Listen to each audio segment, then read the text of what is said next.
Magandang hapon mga kahuan. Sa paglubog ng araw, habang unti-unting dumidilim at pinapalamig ng dapit hapon ang ating kapaligiran, narito na naman ang weather ni Juan upang magbigay ng pinakahuling balita tungkol sa ating panahon.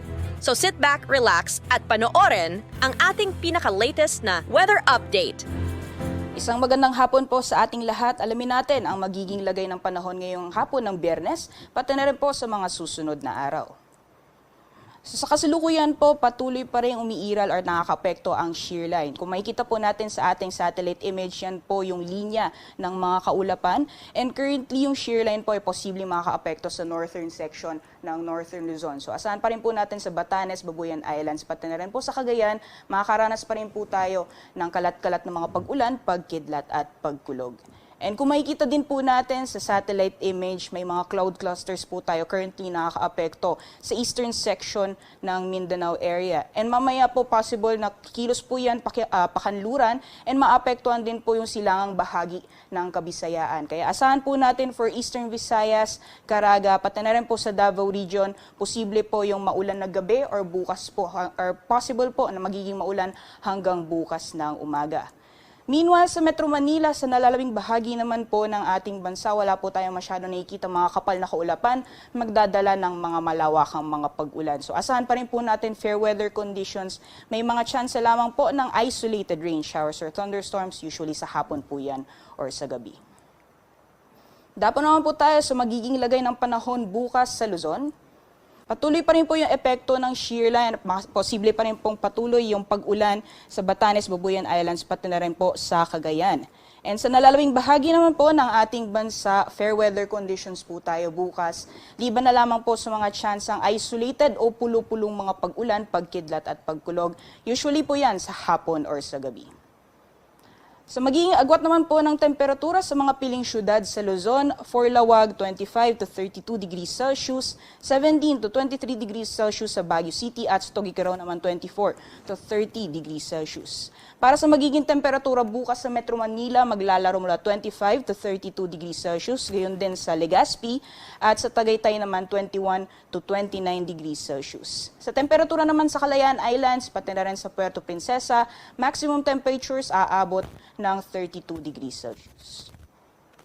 So magiging lagay naman po ng panahon sa Kabisayaan pati sa Mindanao. Kung makikita po natin, mostly eastern sections ng Visayas and Mindanao area ang makakaranas ng maulan na panahon. Kung nakita po natin sa ating satellite image kanina, itong mga cloud clusters posible pa rin pong magpatuloy ng magbibigay ng mga pag-ulan sa mga nasabing lugar. So eastern Visayas, Caraga and Davao Region, possible pa rin po yung maulan na panahon. Sa nalalabing bahagi naman po ng Kabisayaan at Mindanao, maaliwalas pa rin po yung ating panahon, medyo may pagkamainit or maalinsangan pagdating sa tanghali.